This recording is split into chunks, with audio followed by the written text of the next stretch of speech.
Assalamualaikum warahmatullahi wabarakatuh. Hello everyone, welcome to my class. How's everyone doing today?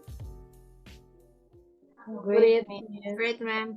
Great. Okay, thank you for your response. Okay, let's have a great time learning together. Okay, let's quickly check who's here today. Just raise your hand and mention the breakfast you had in this morning. Okay. Okay. The first one, Luciana Fadila. What breakfast you had this morning, Luciana? Yellow rice, Miss. Yellow rice, nasi kuning ya. Makanan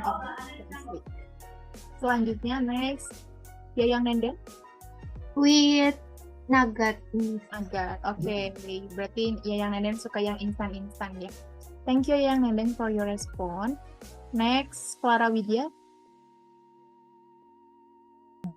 With chicken porridges. Okay. Next, I will ask what you learned in the previous meeting. What did you learn in the previous meeting? May I? Yes, please. Last meeting we learned about simple present. Okay, can you explain to us what is simple present tense? Okay, Miss. So, simple present tense is a verb tense used to describe action, habits, general truths, and schedule that occur daily, and usually use fun. Okay, next.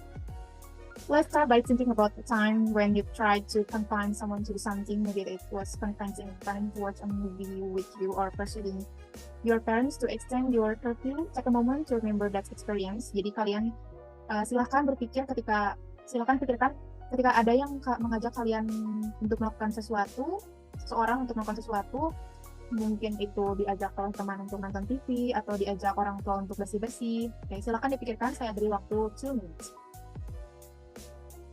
Okay, 2 minutes left. Clara Widya, please give your opinion, your experience. Hello, Clara Widya, can you hear my voice? Oh yes, Miss. Diajak berenang biar sehat, Miss. Okay, thank you for your response. Diajak berenang biar sehat, yaitu termasuk ajakan ke hal yang positif. Okay, next we will go to the material. Okay. Have you ever heard or heard persuasive writing and statements or contains a call to do something, for example, the importance of health protocols to prevent COVID-19? Kenapa kalian membaca atau mendengar tulisan dan statement yang bersifat persuasif atau berisi ajakan untuk melakukan suatu hal? Misalnya, kayak the importance of health protocol to prevent COVID-19 atau pentingnya protokol kesehatan untuk mencegah COVID-19. Pasti pernah dong, ya kan? Kalau begitu, Miss kasih satu video ya, simak baik-baik, dan nanti kalian akan diminta untuk berpikir kritis tentang materi yang akan kita pelajari pada pertemuan kali ini.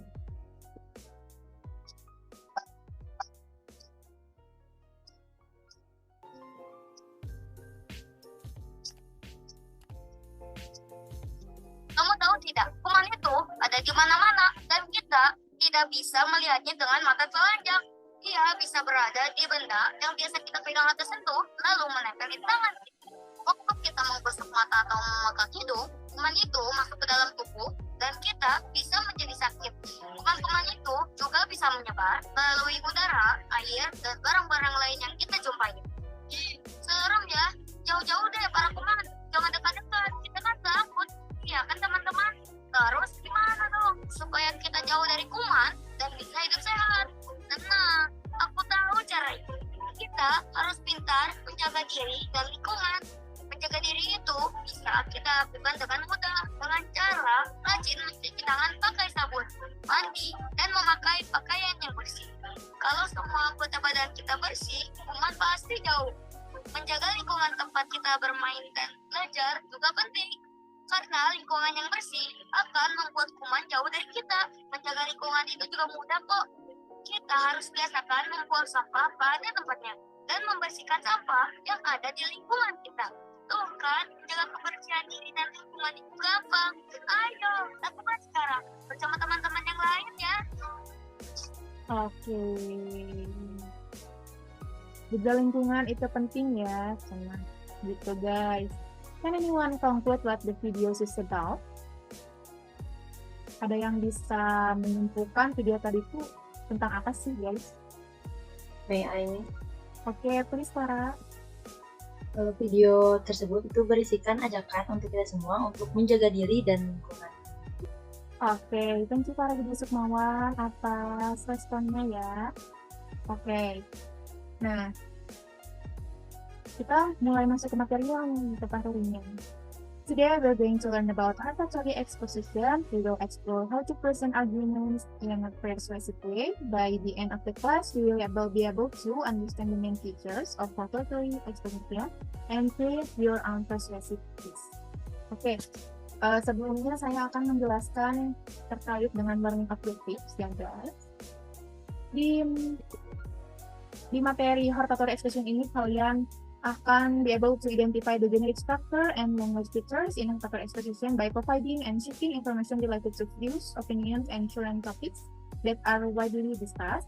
The second, to compose hortatory exposition text on a relevant issue while paying attention to the correct structure and language features in line with the context, with a sense of curiosity, responsibility, and discipline, without the learning process being responsive, proactive, and capable of communicating and collaborating effectively in groups. Gitu. In today's class, we will make learning easy and enjoyable ya guys, jadi santai saja. Instead of just listening, we will engage in various activities and discussions.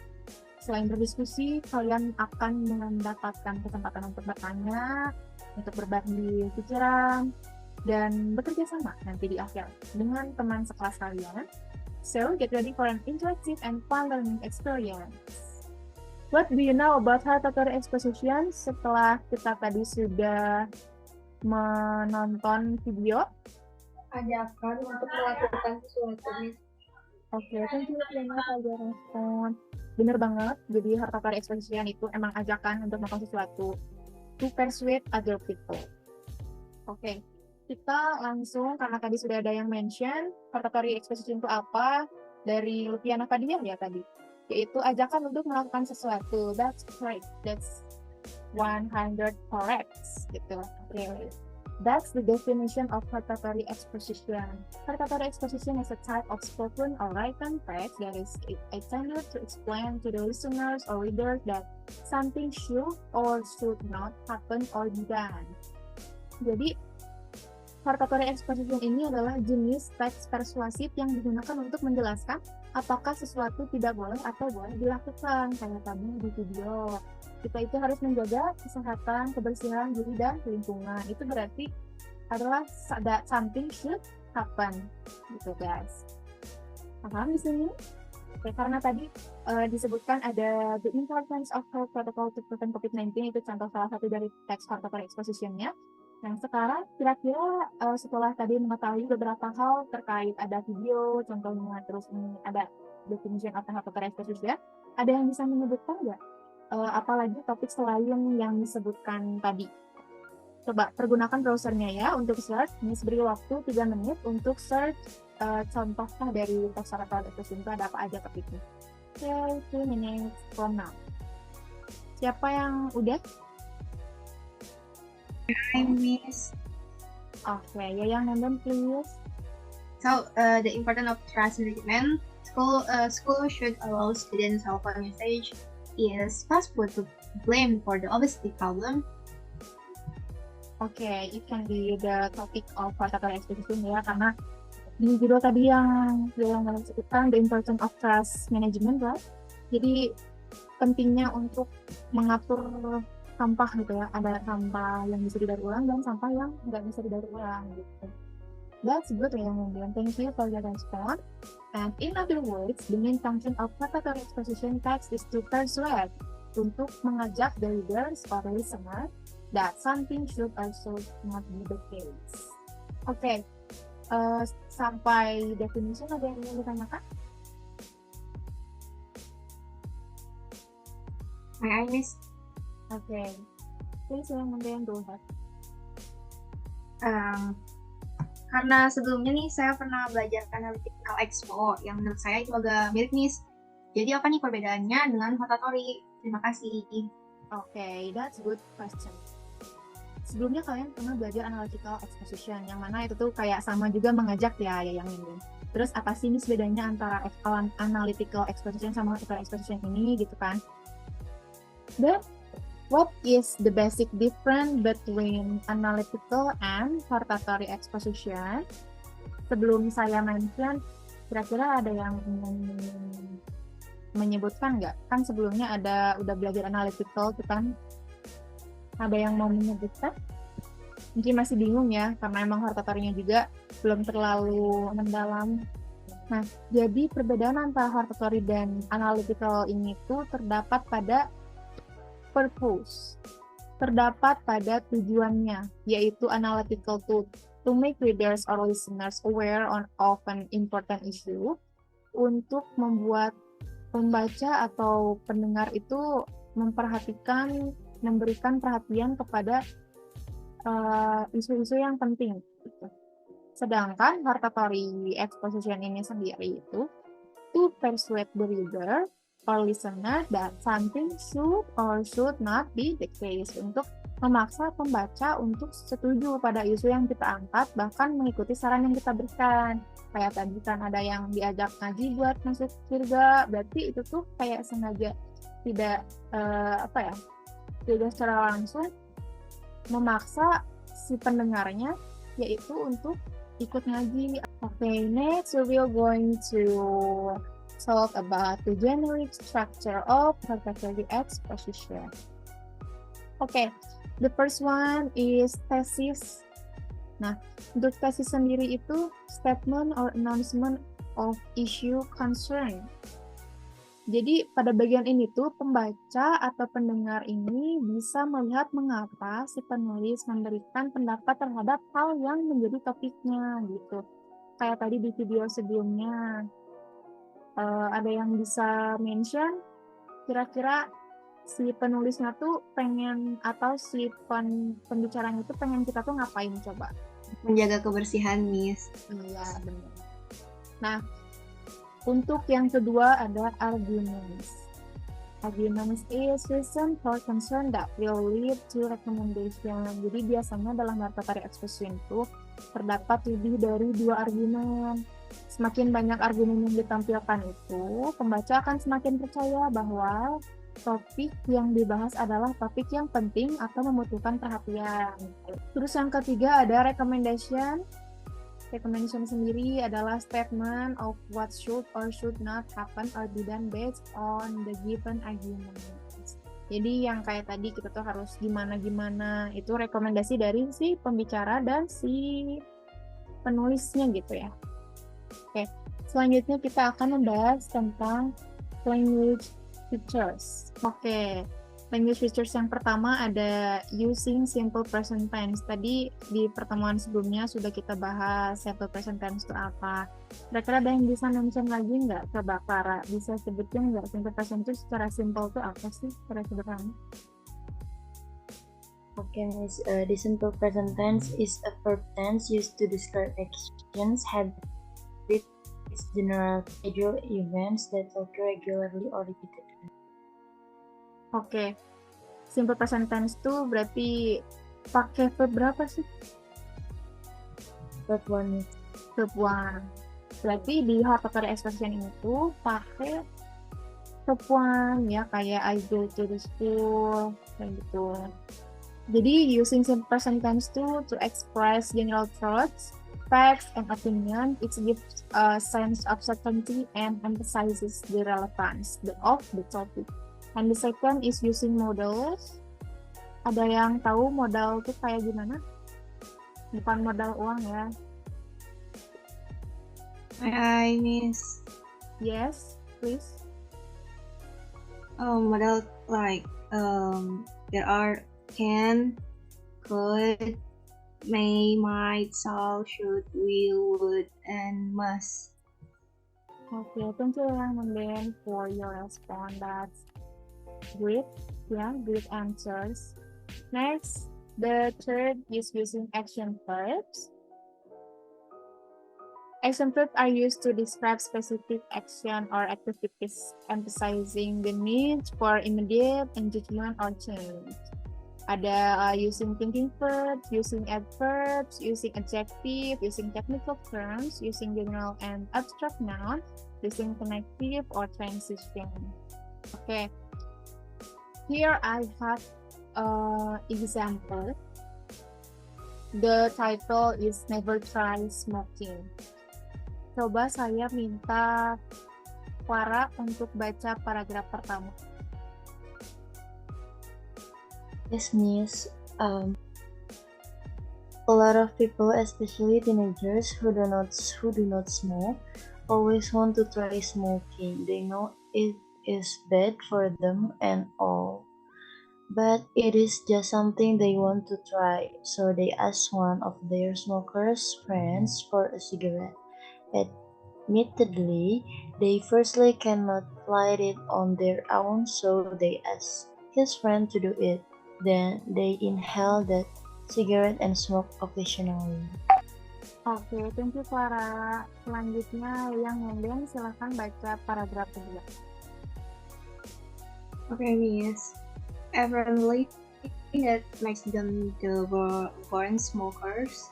Now they do smoke fairly regularly. They cannot avoid smoking and they enjoy too. They have smoker friends every day being effect in the pockets. For them, the effect of cigarette is still important as a wallet for their money. Oke, thank you Yayang Nenden. Next, I would like to choose Lupiana Fadia. Please read the paragraph. And they decide this to be to have health. They want to quit smoking. I cannot think. They find that quitting smoking is a difficult.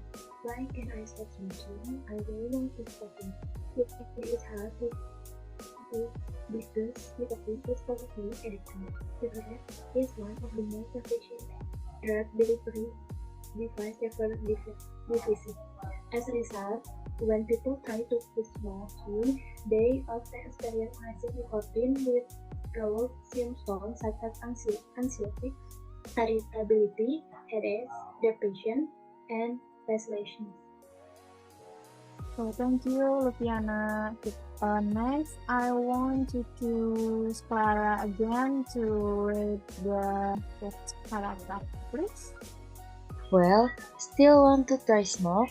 Think the facts before trying. If you are not smoker, you should never and never try to smoke. Oke, thank you Clara. Oke, karena tadi kita sudah belajar beberapa generic structure of vocabulary exposition. Ada berapa tadi generic structure-nya? Ada yang masih ingat? 3, Miss. Oke, benar. Coba yang ingin sebutin apa aja? Thesis, argument, and last one is recommendation. Oke, thank you yang ingin for mention. Coba ada yang bisa analisis nggak di paragraf ini, dari paragraf ini ke 1, 2, 3, 4, 5 paragraf ini ada yang mana tesis, yang mana argument, dan yang mana recommendation. Yang pertama, oke, saya kasih waktu berapa ya? 5 menit aja cukup nggak? 2 menit saja, Miss. Oke, kalian udah expert kayaknya ya? Oke, thank you. 2 minutes from now. Oke, udah beres ya? Udah ya, karena tadi mintanya cuma 2 menit. Saya yakinlah kalian pada bisa-bisa. Oke, saya pengen nanya ke Clara Widya, yang tesisnya yang mana? Paragraf 1 and 2, Miss. Kenapa? Because they explaining the author's concern about the existence of symptoms or facts of some people focus on humans, especially teenagers who smoke. That's great. Great explanation, great answer, Clara Widya. Thank you. Oke, selanjutnya I would like to choose Yayang Nenden. Coba analisis hasilnya tadi, yang arguments itu yang mana? Paragraph 3 and 4. Paragraph 3 and 4. Oke. Kenapa itu paragraf 3 sama 4 dimasukin ke argumen? Because they are explaining their arguments about the smoking for health. Okay, that's good. Terakhir, I would like to choose Luciana Fadia. Are you there? Yes, Miss. Okay. Yang mana recommendation dari paragraf ini? The last paragraph, Miss. The last paragraph ya, karena nggak ada lagi gitu ya. Oke. So easy ya untuk Luciana Fadia. Kenapa paragraf terakhir yang menjadikan recommendation? Advice to reader who have not smoked so that they don't even try. Okay, good, Luciana Fadia. Thank you for your response. Kita lihat hasilnya ya. Paragraf 1 dan paragraf 2 adalah tesis. Tadi benar. Lalu untuk argumennya sendiri tadi yang Nani yang menjawab ya. Ada di paragraf ketiga dan keempat, benar. Yang recommendation tadi yang Luciana Fadia jawab, benar banget ada di paragraf terakhir. Oke, waktunya quiz time. Oke, silakan kalian buka Kahoot-nya di webnya masing-masing. Oke, pinnya 4793042. Siap ya? Kami mulai dalam 1, 2, 3. What is a common linguistic feature found in category exposition text? Oke, benar 2. Yang keempat, nanti ini yang skornya tertinggi, ini kasih sesuatu ya. Category exposition text. Ini persaingan kata antara Clara dan Yayang. Luciana ketiga, Clara kedua, dan Yayang the winner. Give a applause for us. Okay, thank you. So now let's practice. Di sini saya sudah menyiapkan satu paragraf tentang sosial media, tentang digital safety ya ini kan. Silakan kalian analisis. Kalian akan dibagi menjadi satu kelompoknya terdiri dari 3 atau 4 orang. Analisis generic structure of category exposition text. Saya beri waktu 3 menit cukup untuk analisis atau 1 menit? 3 menit dari sekarang. Oke, sudah beres? Akan anggota kelompoknya untuk mempresentasikan apa yang sudah ditemukan. Silakan dimulai dari siapa? Silakan. May I, Miss? Okay, please, Sarah. Go ahead. Start from generic structure. The first one is about thesis. Is 1 and 2 paragraph. The first paragraph and the second paragraph. The argument is. Can you mention yang mana paragrafnya? Social media until. And the research is showing that it's not good for kids for several reasons. Okay, next tadi recommendation apa? The argument is first, social media relentlessly addictive until filling on with melatonin suppressing screen and deficiency problem. There is argument, and the last is recommendation. From based on the arguments above until both with the families and friends. Okay, good, Clara. Jadi posisinya ada di paragraf pertama ya, social media has its issues. Terus argumentsnya ada di paragraf yang ketiga ya, yang first. Terus recommendationnya ada di last paragraph yang based on the arguments above. Oke, good, Clara. Oke. Selanjutnya anggota kelompok lainnya bisa ngejelasin nggak kenapa? What's the reason why you all choose that? The thesis in the first paragraph, the arguments in the paragraph. Ada yang bisa menjelaskan? Jadi Kak hanya mention. Anggota kelompok yang lainnya silakan untuk menjelaskan. May I, Miss? Yes, please, sayang. So from the thesis statement, the paragraph presents a concise thesis statement that states the negative consequences of social media on kids, overshadowing its useful and benefits. And for the argument, two main arguments are presented, each supported by brief reason and evidence. And next is recommendation. The paragraph concludes with a social recommendation suggesting that the ideal age for social media use should be 17 or 18 to promote physical activity, cognitive learning, and social skill development. And next is persuasive language. The use of strong language such as relentlessly addicted, harm sleep, and compounding the sleep deficiency problem is employed and passes the negative impacts of social media.